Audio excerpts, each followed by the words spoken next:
Saya lagi di Cikasur, hari pertama dari 4 hari perjalanan melintasi Gunung Argopuro. Di hari pertama ini saya baca bukunya Brueging, Refleksi tentang Hukum. Dan bab pertamanya, menariknya adalah hukum dan bahasa.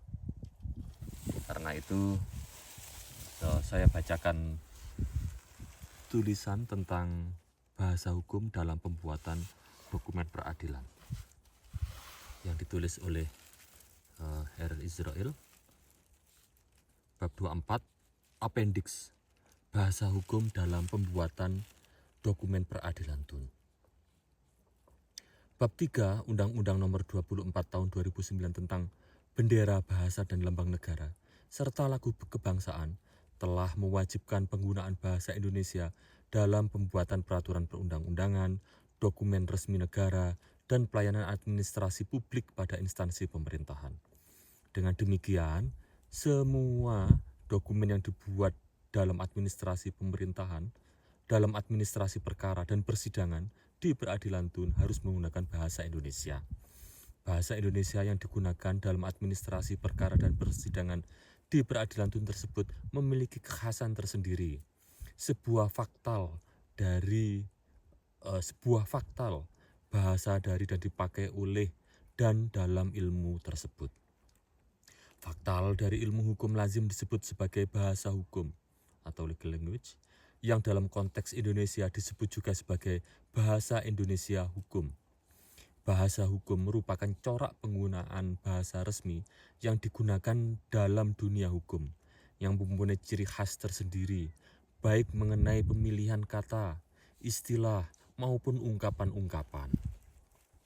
Sebagai bahasa resmi, pada dasarnya bahasa hukum tunduk pada kaidah tata bahasa Indonesia, baik tentang pembentukan kata, penyusunan kalimat, teknik penulisan, maupun pengejaannya.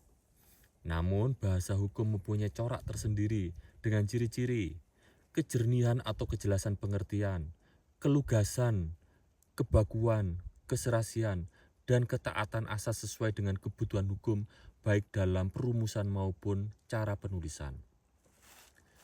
Bahasa adalah media untuk menguasai orang lain. Demikian kata Grimshaw. Demikian juga dengan bahasa hukum yang ditulis oleh para praktisi hukum di peradilan TUN, pada dasarnya dimaksudkan untuk menguasai dan mempengaruhi orang lain. Putusan yang ditulis oleh hakim dimaksudkan untuk menentukan apa hukumnya yang dapat dipaksakan pelaksanaannya oleh aparatur negara. Dokumen berupa gugatan, jawaban, replik, duplik dari para pihak berperkara juga dimaksudkan untuk mempengaruhi hakim agar menjatuhkan putusan sesuai dengan harapan para pihak berperkara. Untuk itu, para praktisi hukum mesti membuat dokumen hukum dengan bahasa yang baik. Bahasa hukum yang baik merupakan hasil dari cara berpikir yuridis, mengingat mempelajari hukum itu memang lebih banyak merupakan usaha untuk menguasai bahasa hukum. Karena di dalam bahasa hukum itulah bermukim cara berpikir yuridis. Demikian kata Brueging yang bukunya saya kutip ini. Seorang praktisi hukum akan selalu berpikir yuridis, di mana dalam menyusun dokumen hukum selalu ditujukan untuk menyelesaikan masalah hukum. Untuk dapat menyelesaikan masalah hukum, praktisi hukum tersebut pasti menguasai penalaran hukum yang dituangkannya dalam opini hukum dengan menggunakan bahasa hukum yang baik. Dalam penulisan bahasa hukum yang baik, termasuk pembuatan dokumen di peradilan TUN, dapat dikemukakan beberapa ketentuan dalam Undang-Undang Nomor 12 Tahun 2011, yaitu: pertama, pasal 5 huruf F Undang-Undang 12 tahun 2011 mengatur asas kejelasan rumusan sebagai salah satu asas pembentukan peraturan perundang-undangan yang baik, di mana penjelasan pasal tersebut menyatakan bahasa hukum yang jelas dan mudah dimengerti sehingga tidak menimbulkan berbagai macam interpretasi dalam pelaksanaannya. Dengan demikian, pembuatan dokumen di peradilan Saya ulang, dengan demikian, pembuatan dokumen di peradilan tun harus menggunakan bahasa yang jelas dan mudah dimengerti. Kedua, beberapa ketentuan dalam bab 3 lampiran 2 Undang-Undang 12 tahun 2011 dapat diterapkan dalam penulisan dokumen hukum di peradilan tun. Antara lain,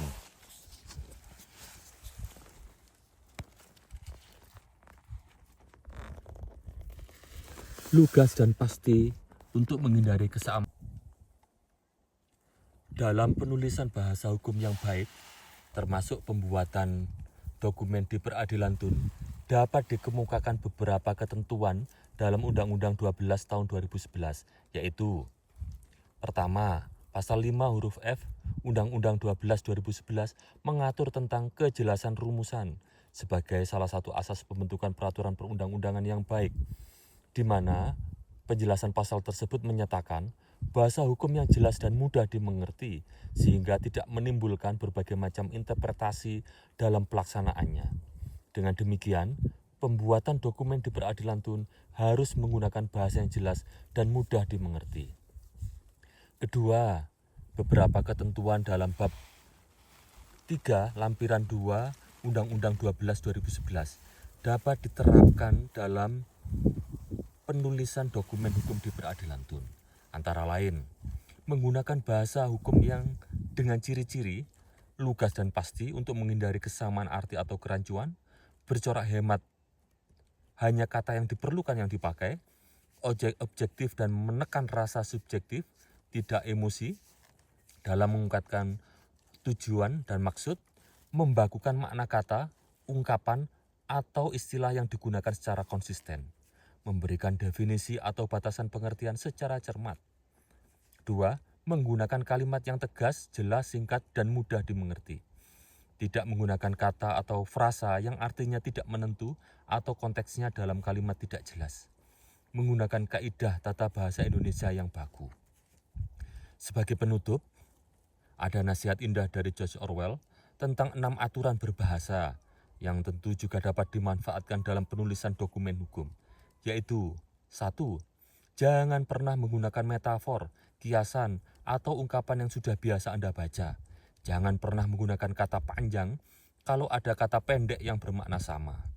Bila ada kata yang dapat dipangkas, pangkas kata itu. Jangan menggunakan kalimat pasif apabila Anda dapat menggunakan kalimat aktif. Jangan pernah menggunakan frasa asing, kata ilmiah, atau jargon apabila Anda berhasil menemukan padanannya dalam bahasa sehari-hari. Lebih baik Anda melanggar salah satu dari aturan-aturan ini daripada menulis sesuatu yang biadab. Demikian tulisan ini. Nah, ini masih di Cikasur yang indah, dingin sekali di 2000, ketinggian 2200-an mdpl. Hari pertama dari rangkaian jalan-jalan kita.